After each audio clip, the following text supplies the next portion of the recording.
नमस्कार दोस्तों, कैसे हैं आप सब व्यूअर्स, स्टूडेंट, आप सभी को मेरा नमस्कार और सभी को शिक्षा में आप सबका दोबारा से स्वागत है।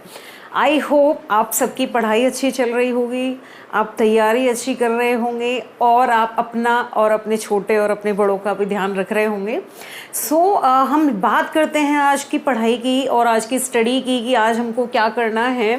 What we will study here, हमने लास्ट वीडियोस में देखा डीएनए का स्ट्रक्चर, उसके कंपोनेंट्स, उसके बाद हमने न्यूक्लियोसोम की स्टडी करी, उसके बाद हमने what is the enzyme required for the replication के लिए जो एंजाइम्स रिक्वायरमेंट होती है वो देखा था।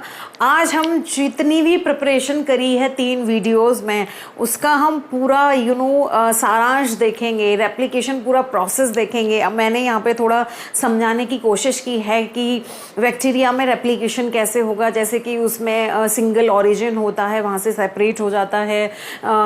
डीएनए फॉक कैसे बनेगा, उसके बाद डीएनए फॉक से लैडिंग और लीडिंग स्ट्रैंड कैसे बनेंगे, और थर्ड वन इज दैट कि हमारा पूरा प्रोसेस कैसे होगा। डायग्राम को देखते हुए 1 बाय 1 हम स्टडी करते हैं इसकी। First of all, what is the meaning of replication?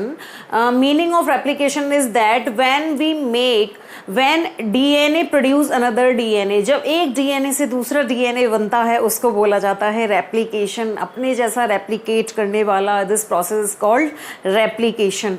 Okay, this is the first diagram, this is second, and this is third diagram. Okay, so here we are seeing that bacterial chromosomes have a single point of origin. You all know that bacteria का जो chromosome होता है वो circular form में होता है।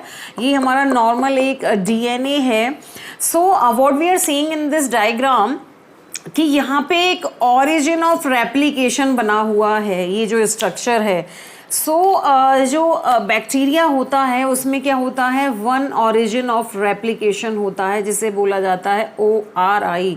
Origin of replication को ही बोला गया है ORI। यहाँ से हमारा रेप्लिकेशन बिगिन हो जाता है, स्टार्ट हो जाता है, राइट। अब यहाँ से रेप्लिकेशन स्टार्ट हो गया, इसके दूसरे स्टेप में क्या है कि यहाँ से रेप्लिकेशन स्टार्ट, जो ब्लू वाला स्ट्रैंड है ये पेरेंटल स्ट्रैंड है और ये रेड वाला स्ट्रैंड है ये न्यू स्ट्रैंड है।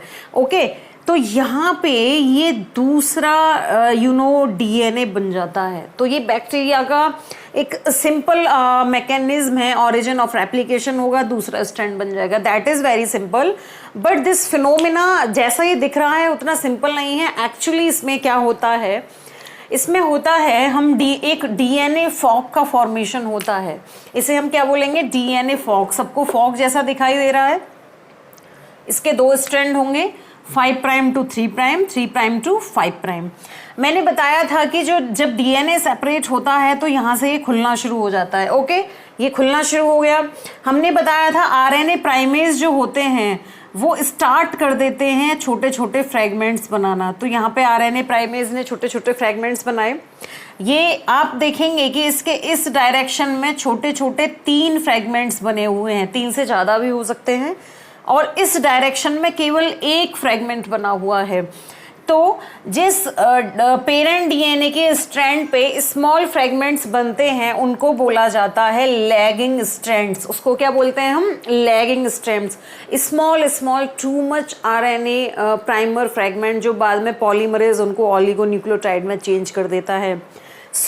इनको हम क्या बोलेंगे, लैगिंग स्ट्रैंड, और इन फ्रेगमेंट्स को बोलेंगे हम Okazaki fragments. What we will say that, Okazaki fragments. अब यहाँ से 5 प्राइम से जो 3 प्राइम के डायरेक्शन में एक ही केवल स्ट्रैंड है उसको बोला जाता है लीडिंग स्ट्रैंड। इसको क्या बोलेंगे, लीडिंग स्ट्रैंड। यहाँ पे डेफिनेटली डीएनए पॉलीमरेज वर्क करेगा। यहाँ पे हमारे स्मॉल फ्रेगमेंट्स हैं तो यहाँ पे वर्क करेगा डीएनए लाइगेज। मैंने पिछले वीडियो में बताया है डीएनए लाइगेज का वर्क होता है स्मॉल फ्रेगमेंट्स को जोड़ना। लाइगेज का वर्क क्या है, जोड़ना। डीएनए पॉलीमरेज का वर्क क्या है, सिंथेसाइज करना न्यू न्यूक्लियोटाइड। तो ये देखिए दोबारा से हम देखते हैं, ये हमारा पेरेंटल डीएनए है, ये टेम्पलेट स्ट्रैंड है, ये यहाँ से स्टार्ट होगा, ये रेप्लिकेशन फॉक है। यहाँ पे हम देखेंगे एक बड़ा फ्रेगमेंट बन रहा है, उसे लीडिंग स्ट्रैंड बोला जाता है। स्मॉल फ्रेगमेंट्स बन रहे हैं उनको लैगिंग स्ट्रैंड बोला जाता है।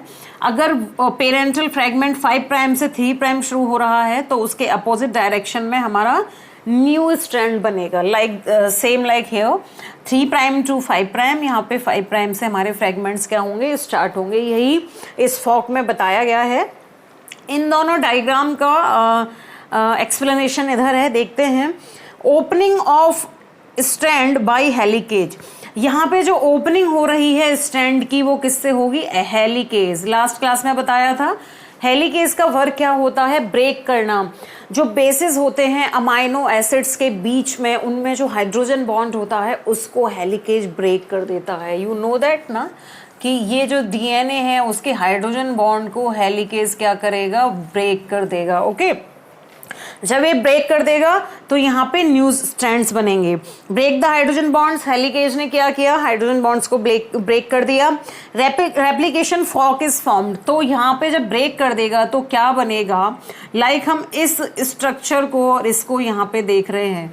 जब रेप्लिकेशन फॉक बन जाएगा ब्रेक करने पे, and replication fork is formed, fork move away from the origin of opposite direction called bidirectional replication।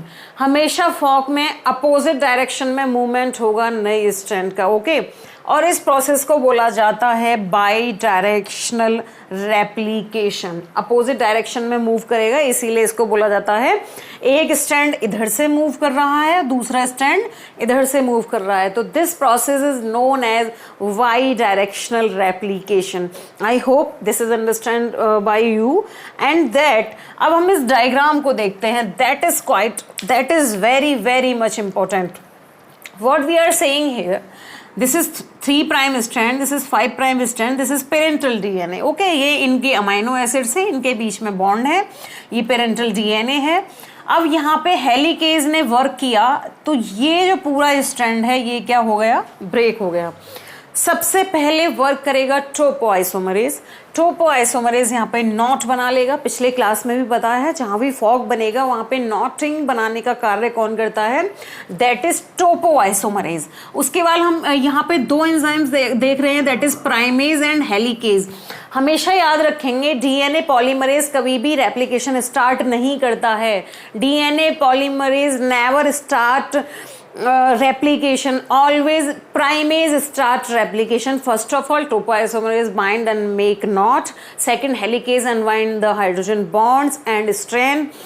Third, primase made RNA small primers on the parental strand. Then polymerase will start their works. Okay.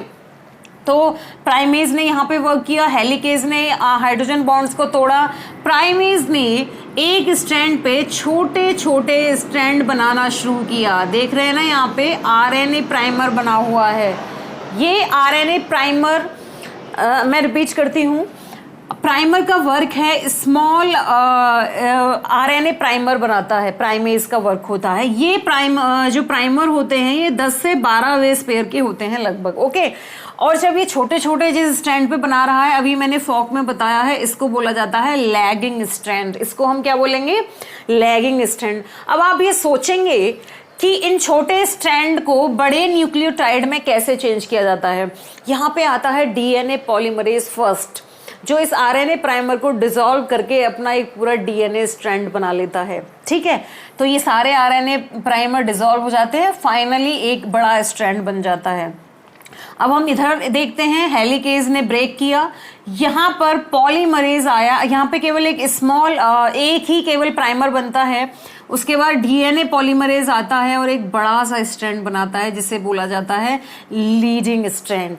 ठीक है, leading strand DNA polymerase third से बनता है, lagging strand में DNA polymerase first काम करता है। ये आपको बहुत ही इंपॉर्टेंट चीज है, ये याद रखना है। तो यहाँ पे भी हमें एक नया स्ट्रैंड मिल गया, यहाँ पे भी हमें एक नया स्ट्रैंड मिल गया। हमारे एक डीएनए से यहाँ पे 2 डीएनए बन चुके हैं। तो this is the simple mechanism of DNA replication. So एक और बार फिर से देखते हैं, ये पेरेंटल डीएनए है, यहाँ पे टोपोआइसोमरेज आके वाइंड हो गया, यहाँ पे प्राइमेज अपना वर्क कर रहा है, प्राइमर बना रहा है, यहाँ पे हेलिकेज अपना वर्क कर रहा है, इसको ब्रेक कर रहा है। जैसे ही प्राइमर आया, डीएनए पॉलीमरेज का काम शुरू हो गया, इधर भी और इधर भी। यहाँ पे पे फर्स्ट आएगा डीएनए पॉलीमरेज, यहाँ पे थर्ड आएगा, ये पूरा न्यू स्ट्रैंड बनाएगा, ये तो पूरा न्यू स्ट्रैंड बनता ही है, लैगिंग और लीडिंग स्ट्रैंड। सो हमें बस रेप्लिकेशन में कुछ चीजें याद रखनी है। डीएनए पॉलीमरेज बहुत इंपॉर्टेंट एंजाइम है, बट ये रेप्लिकेशन स्टार्ट नहीं कर सकता है। टोपोआइसोमरेज, हेलिकेज एंड प्राइमेज यहाँ पे वर्क करेंगे। पॉलीमरेज और लाइगेज का काम आएगा बाद में, ये भी बहुत जरूरी है। अब जैसे ही और यहाँ पे फिर लाइगेज भी वर्क करना शुरू कर देता है इनको जोड़ने के लिए, ठीक है। तो ये दोनों बाद में वर्क करेंगे। टोपोआइसोमरेज नॉट बनाएगा, हेलिकेज ब्रेक करेगा, प्राइमेज प्राइमर बनाएगा, जैसे ही प्राइमर बनाएगा डीएनए पॉलीमरेज आ जाएगा। डीएनए पॉलीमरेज क्या करेगा, अच्छा ठीक है आपने छोटे छोटे स्ट्रैंड बना दिए, हम इनको बड़ा कर देते हैं। तो लाइक छोटे छोटे स्ट्रैंड बनाए, उसको बड़ा कर दिया पॉलीमरेज ने, और लाइगेज ने बोला कि अच्छा ठीक है आप बना ही रहे हैं, आपकी जो कमी है जहां भी टूट फूट है उसको मैं जोड़ देता हूं। तो लाइगेज आके उसको पूरी तरह जोड़ देगा। तो दैट इज वेरी सिंपल, हमारे 2 स्ट्रैंड बन गए। तो यहाँ पे इसी का डिस्क्रिप्शन है, उसको हम देखते हैं। The RNA primer provides 3' OH group which DNA polymerase add nucleotide।